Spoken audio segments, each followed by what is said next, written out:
আমরা সবাই তাকে চাই যোগ্য প্রার্থী আসিফ ভাই খালেদা জিয়ার সালাম দেন।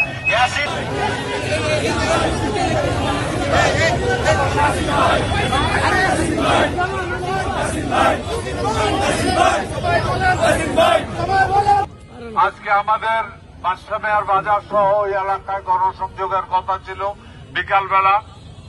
অ্যাকর্ডিংলি আমরা আসছি। আপনারা সবাই এখানে অসংখ্য লোক যোগদান করেছে।